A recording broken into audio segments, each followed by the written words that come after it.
Now let's go to the next section.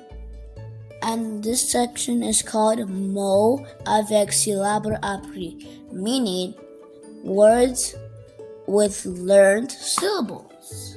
So, Anne, piano, canne noire. Annie, lapine, canot, Nicole.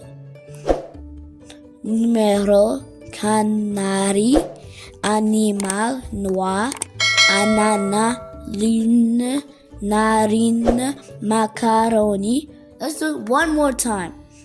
Anne, piano, canne noire, Annie, lapin, canot, Nicole. Numéro, canari, animal, noir. Nanana, lune, narine, macaroni. Bye guys. Thank you for learning with me. Bye. Like and subscribe. Bye.